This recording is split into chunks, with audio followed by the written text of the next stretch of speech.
What's up, guys? DD Quad here, back again, once again. Rounds 1 and 2, Kalos Power Rankings. Oh man, let's get into this. Okay, I am not alone, as usual. I have my fellow guest, if they want to introduce themselves. That's right, it's just DD, back again, by myself.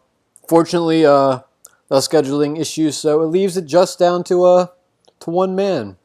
One man to rank all 12 Kalos teams. Okay, shall we? Shall we begin? I think we shall. Let's do this. Okay, so as always, I and other coaches who aren't here, other analysts who aren't here, go through, look at all 12 teams, look at their first round 1 and round 2 games.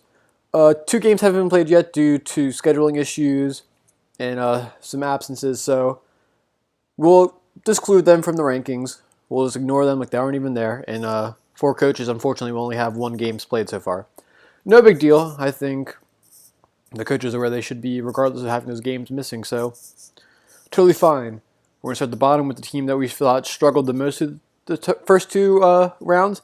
And we will top it off with the team we thought did the best job over 2 weeks of play. So, I think we shall just go ahead and get into this now. For the second time, for reals. Okay, kicking off my list, we have the Denver Dolphins, who are currently 0-1. Casey unfortunately had a rough start against Sacred Seattle, losing 4-0. Not much else really can be said if he's going to be able to rebound or not. He's unfortunately kind of been absent and couldn't get a second game in. So for now, we saw Cody's a very good contender with his Diggersby team, and that the Dolphins couldn't keep up in that match. Going on to our number 11 spot, we have the St. Louis Cardinals. A similar situation to Casey. They unfortunately had 1 game, and that 1 game was a loss, so that's really going to hurt them in their rankings.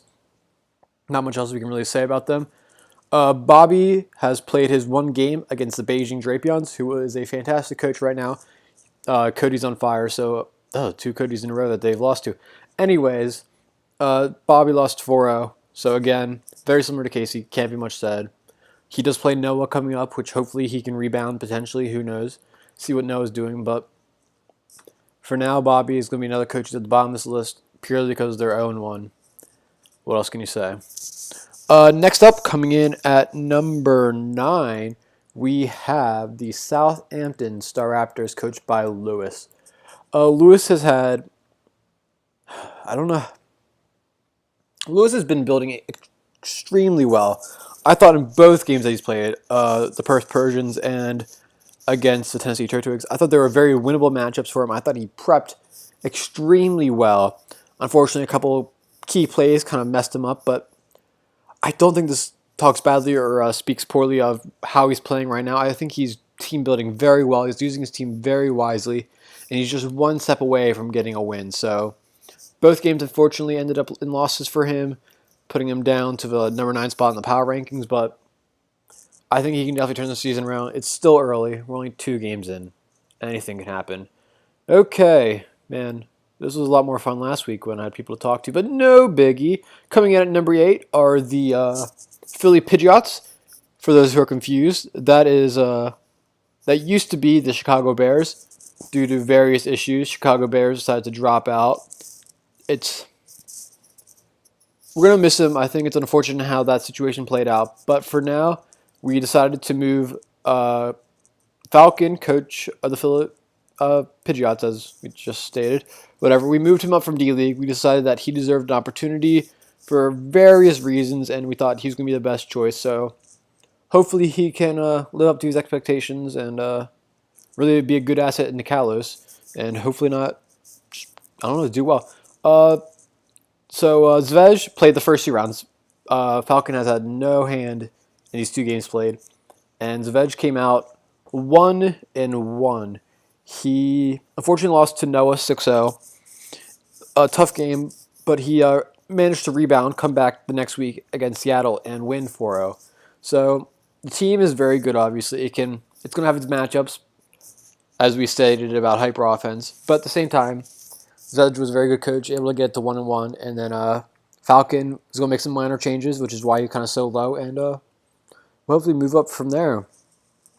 Number 7, we have the Sacred Seattles.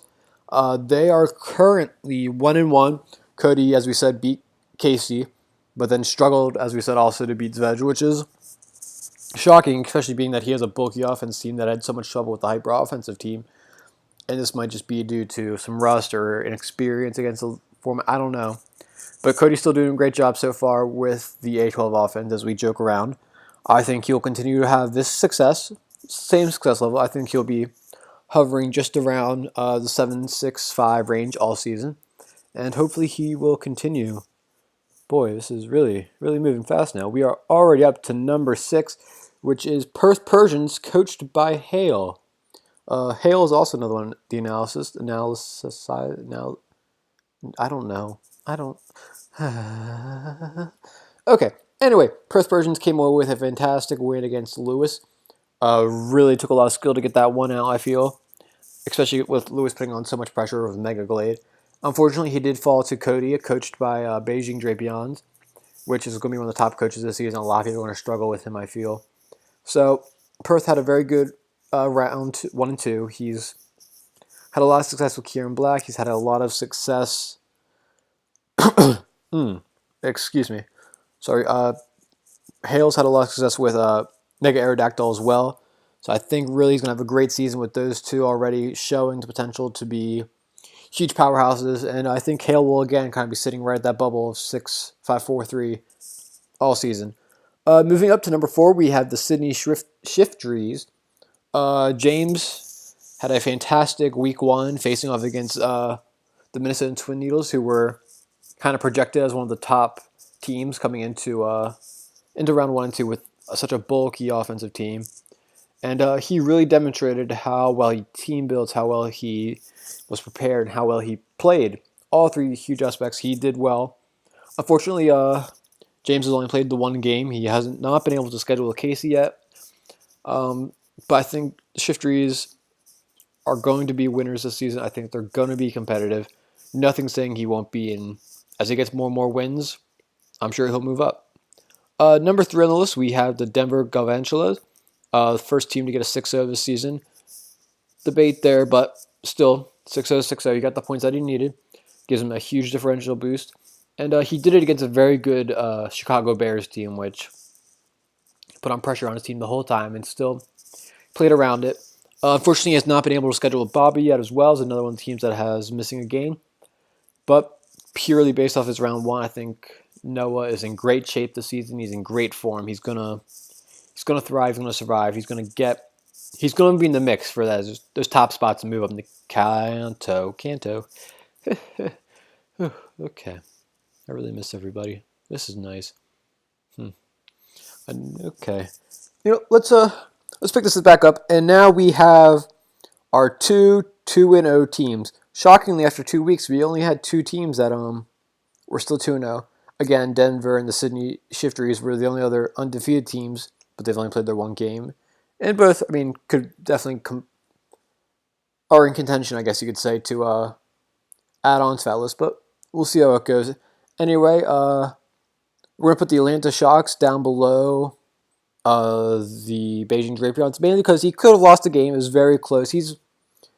Matt's been playing very close 1-0, 2-0 games. A lot of them could have gone either way, especially against Jaren, but did I skip over Jaren? I don't remember talking about him in this. This is awkward. We'll jump back down to him in a minute. Let's continue to talk about Matt. But Matt's had a lot of success with Salamence, I know, early on. He's had a lot of success with Volcanion, his Mega Glaze. He's had a very good, well-balanced team, and is currently doing a lot higher than we would have expected for a hyper offensive team. But again, only 2 weeks in. We'll see how it changes. And another team, we're going to jump back down to the Minnesota Twin Needles. They are number 9 on my list. Sorry, I completely skipped over them. I was just really excited to talk about Philly Pidgeots. But Jaren, unfortunately, has struggled against both his games. He definitely could have had... Things could have gone differently in the game versus Matt due to confusion. But due to the fact that he's unfortunately lost both these games due to really just bad luck in one and kind of outplayed in the other, he's going to sit right here at number 9 for now. I definitely think he'll move up. He has a very good competitive team. He's a good builder. I think he'll bounce back. Just unfortunately, rounds 1 and 2 weren't the best showing of him. And now, number 1. Last week, I believe he was the bottom of the power rankings. Now number 1 in wins. So Cody and the Beijing Drapions have had an amazing start of the season. Their wall-breaking core plus sticky webs has really just taken a lot of teams by storm. A lot of teams just can't handle the pressure it does. Granted, he does have trouble switching into some moves, but he just makes such quick work of the teams, getting 4-0s both games.